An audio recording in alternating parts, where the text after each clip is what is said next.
All right, I just wanted to do a quick video on how I mixed it was about a 90-minute concert with a lot of different instruments. I think it was like 70, 80 inputs. And I did it in like maybe 3 or 4 days. The whole key is in how you set up your buses and just set up your tracks. So here, let's get into it. The first thing I have is my drums. Me personally, always do drums first. So I have all my drums here. So I have my kick, my snare. I use the trigger, and then a hi-hat, the toms. I put all the toms in one bus. The overheads, and then he used the SPDSX drum pad. They're all run to my drum bus. So my kick, you see, I had the kick in. They did the kick in, kick out, and the snare. They just did a snare, and I just did the trigger because they didn't do a snare bottom, so I wanted a little bit fatter, so I added the trigger.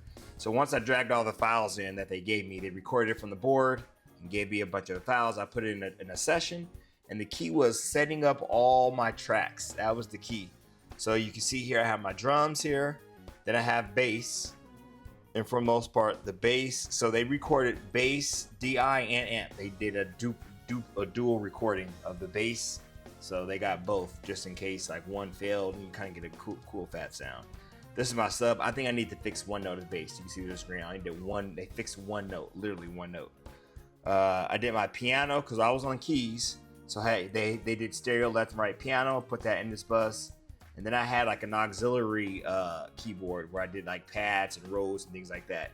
And I put that in its own. It's left and right. I put that on its own channel in its own bus. Same thing for my Rhodes. And then I played organ.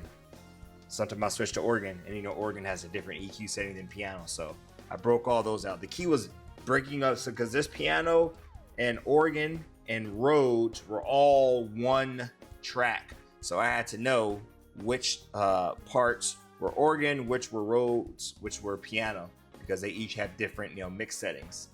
And as you can see up here, I also added markers. That was key here, knowing the markers. So I did the song, then I know that there's dialogue here, and then I know that this is another song, some more dialogue, a more like a musical interlude, more dialogue. So I did that. I marked all the places where the music starts versus where there's dialogue, because there's different settings, and I can mute all the other instruments that are not in the dialogue, because the dialogue is just one or two mics and maybe my pads.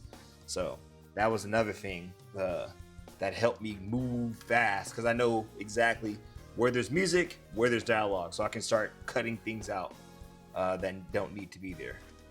Let's see, what else do we have? I have my auxiliary keys, things I played aux on, and my second keyboard, because I had two keyboards. I'll be releasing the video, later on. Video with this audio, this mix section, basically. This mix session.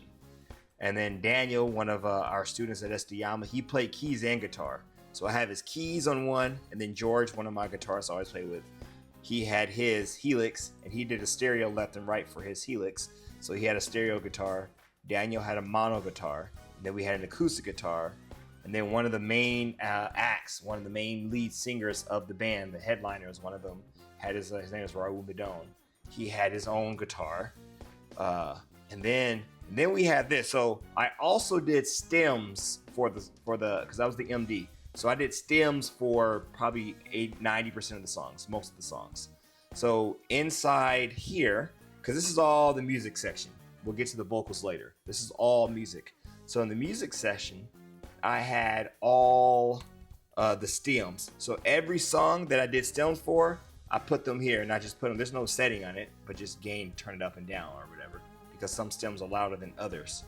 And each song had its own stem. So if I expand this, you can see all the stems that I use for All You Need, all the stems I created for Don't Hesitate. And this is just, to fatten the sound. We had a 5-piece band, 2 guitars, keyboard, drums, bass. So these are all the stems. So they are all in their own bus, and you can put a bus in a bus. That's cool with this new Logic. I could put bus in a bus. So these are all these. I put them in a buses, Don't Hesitate, and then I put them all under the studio stems. That way, it's easier to, I can collapse this and boom, I'm on to the next.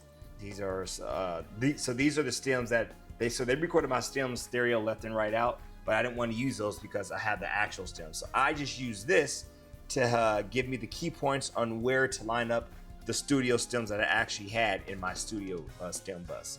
So this isn't actually really used. And then, so during the show, we had, I told you, keys, drums, bass, and 2 guitars, and then an auxiliary keys.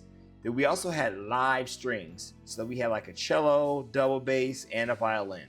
And they played some of the songs with us, some of the songs they played by their own. They had their own keyboard. They were on the other side of the stage. And then I had some sound effects I was playing. And then we had some background vocals. These are background vocals for live singers, live background singers. So they sang on one of the songs, and then we had a choir singing background vocals on like maybe half or 60% of the songs. And then these are all the vocals. So each person, Jason, Albert. So I broke out the Jason. This is his Jason singing. This is Jason talking. This is Billy, one of the other stars of the show. He only talked. And then we have Milk. We had her dialogue right here, and we had her singing. So, because again, there's 2 different EQ settings and whole plug-in settings for her talking versus her singing. Less reverb, things like that. For Raul, same thing. There's another singer who sang the All of Me song we did. So each individual vocal person has their own track, and I had separated their talking from their singing. That was key. And then we had some other live instruments, and these are very I think they're from the Filipino style instruments. And then we had the front of house. This is like the crowd. ET recorded the crowd, and we got some good crowd. So I just panned a little bit left and right just to add to the live energy. And that's it. And then I have the final buses for everything. All music goes through here. All vocals go through here. And this helps me kind of turn vocals up, music down during certain parts, because we did the type of music is a wide array of music. Like there's classical, there's funk, there's pop, there's like very intense like musical scoring with strings and cinematic music. There's a bunch of different styles of music. So obviously some songs are louder than others. So I need to control the volume. So I have a mix bus for music and a separate mix bus for vocals. The key was once you get it organized, you can just add your plugins where you need. If you've been mixing a while, you kind of know what plugins you like for certain things. But that was the key, and this is the fastest I've ever done it. I did it within, I think I probably worked on it maybe 5 days and I was done. But at the most, I didn't put more than 3 or 4 hours in each day. So we can say 16 hours. I was able to mix in 16 hours. That's fast for me. I don't know about everybody else. That's fast for me.